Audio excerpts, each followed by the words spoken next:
Shalom adik-adik, mari siapkan hati kita untuk diberkati melalui kebenaran firman Tuhan. Mari kita berdoa. Tuhan Yesus yang baik, kami bersyukur kepadamu karena begitu besar kasih-Mu dalam kehidupan kami. Saat ini Tuhan, kami mau mendengarkan kebenaran firman-Mu. Kiranya Roh Kudus menolong kami supaya kami sungguh-sungguh mendengarkan firman-Mu. Berkati Lause yang bercerita dan kami semua yang mendengarkannya. Dalam nama Tuhan Yesus kami berdoa. Amin. Adik-adik, hari ini kita mau mendengarkan cerita yang berjudul Perubahan Hidupku. Ada seorang yang diceritakan di dalam Alkitab yang bernama Zakheus. Pasti udah pernah dengar kan? Di dalam Lukas 19 ayat 1 sampai ayatnya yang ke-10.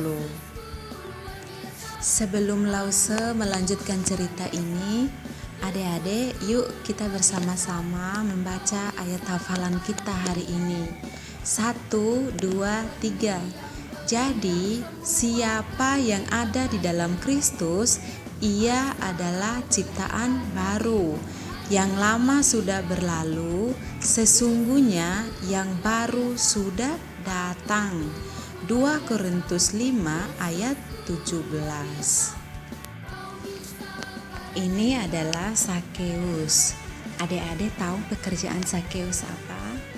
Pekerjaannya dia adalah pemungut cukai, sama dengan penagih pajak, yang orang yang tukang minta uang kepada masyarakat.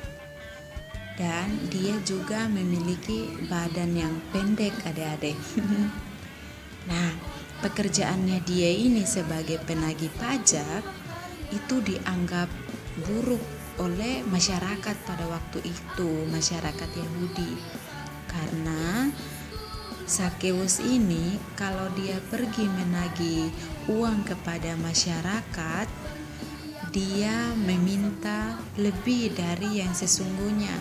Misalnya nih adik-adik, kita seharusnya bayarnya 5.000, tetapi Zakheus ini mintanya 10.000. Nah, yang 5.000 ini memang untuk pajak, dan yang 5.000 untuk dirinya dia. Berarti itu namanya korupsi kan? Tidak baik. Makanya masyarakat waktu itu mereka tidak suka dengan pekerjaan daripada Zakheus, adik-adik. Nah, coba lihat tuh. Dia pakai kekerasan waktu dia menagih uang kepada masyarakat. Ini milikku, katanya. Nah, pada suatu hari Tuhan Yesus masuk ke kota Yeriko. Dia berjalan mengelilingi kota tersebut. Nah, orang banyak berbondong-bondong datang untuk menemui Tuhan Yesus. Nah, disitulah Zakheus penasaran, ingin melihat Tuhan Yesus. Seperti apa sih Tuhan Yesus itu? Siapa dia? Katanya. Nah, lihat tuh Zakheus. Tidak kelihatan, katanya, karena dia pendek, adik-adik. Dia memiliki badan pendek. Nah, siapa di sini yang pendek? Kalau pergi di kerumunan orang banyak, dia tidak akan melihat orang di depannya karena dia pendek. Nah, Zakheus seperti itu. Dia penasaran melihat Tuhan Yesus. Tuhan Yesus itu tidak kelihatan, katanya. Akhirnya dia berlari mendahului semua orang yang ada di tempat itu. Dan dia memanjat satu pohon, adik-adik. Nama pohon itu yaitu pohon ara. Pohon ara. Nah, ketika dia naik di atas, wah, ini lebih baik, katanya. Dia melihat Tuhan Yesus. Wah, ini yang namanya Yesus, katanya gitu, adik-adik. Nah, lalu Tuhan Yesus melihat dia di atas pohon. Akhirnya Tuhan Yesus memanggil dia, "Zakheus, turunlah. Aku harus menumpang di rumahmu," katanya gitu. Nah, apakah Zakheus turun, adik-adik? Atau dia tetap tinggal di atas? Sakeus langsung buru-buru turun dari pohon adik-adik, dan dia sangat sukacita mendengar Tuhan Yesus mau menumpang di rumahnya. Dia senang dengan senang hati, sukacita menerima Tuhan Yesus di dalam rumahnya. Wow, seandainya Tuhan Yesus juga mau menumpang di rumah kita, kita juga pasti sangat senang, pasti sukacita. Nah, adik-adik, Sakeus ini adalah salah satu orang kaya. Dia memiliki harta yang paling banyak. Nah, waktu Tuhan Yesus ada di rumahnya, dia langsung ambil uangnya dan dia bilang kepada Tuhan Yesus, "Tuhan, setengah dari milikku akan kuberikan kepada orang miskin." Wow, luar biasa ya. Dengan tiba-tiba hatinya berubah dan dia berikan kepada orang miskin. Dia berikan berapa? Dia berikan 4 kali lipat dari apa yang dia dapatkan adik-adik. Mungkin yang awalnya dia mendapat sebagian yang dia minta kepada orang-orang waktu itu. Dia menjalankan tugasnya dan dia akan kembalikan 4 kali lipat. Pelajaran penting yang kita dapatkan dari cerita tersebut adik-adik, Lause percaya kita semua sudah menerima Tuhan Yesus di dalam hati kita sebagai Tuhan dan Juru Selamat kita secara pribadi. Oleh karena itu, Lause berharap ayo kita berbuat baik kepada semua orang, hidup berbagi dengan orang-orang yang ada di sekitar kita.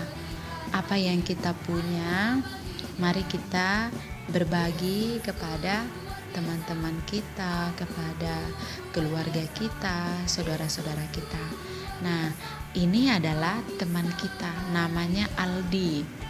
Dia sudah menerima Tuhan Yesus dalam hatinya sebagai Tuhan dan Juru Selamatnya. Dan dia berjanji mau hidup berbagi kepada semua orang. Nah, buktinya dia berbagi minuman kepada adiknya. "Aku mau berbagi denganmu," katanya. Nah, seperti itu adik-adik. Ketika kita mendengar cerita tadi, waktu Sakeus menerima Tuhan Yesus di dalam rumahnya, dia menyerahkan hartanya 4 kali lipat kepada orang-orang miskin. Dan kita juga harus belajar berbagi, baik kepada orang miskin, kepada orang sakit, kepada orang yang membutuhkan pertolongan. Kita harus belajar berbagi. Adik-adik, ayo kita bersama-sama mengucapkan janji ini dengan sungguh-sungguh. 1, 2, 3. Aku mau hidup berbagi dengan semua orang karena Yesus telah mengubahku. Nah, janji ini kita harus pegang ya. Kiranya Tuhan Yesus memberkati. Mari kita berdoa. Kami bersyukur kepadamu ya Tuhan, karena kebaikan-Mu Engkau menyertai kami dari awal kami mendengarkan firman-Mu hingga pada saat ini. Kiranya Roh Kudus menolong kami supaya kami melakukan kebenaran firman-Mu dalam kehidupan kami. Jadikan kami sebagai pelaku-pelaku firman-Mu. Saat ini Tuhan, kami berdoa untuk negara kami Indonesia. Tuhan terus memberkati, Tuhan pulihkan dari semua masalah yang ada, baik sakit penyakit maupun masalah ekonomi yang ada. Kami berdoa untuk semua gereja-gereja yang ada di dunia ini. Tuhan Yesus memberkati.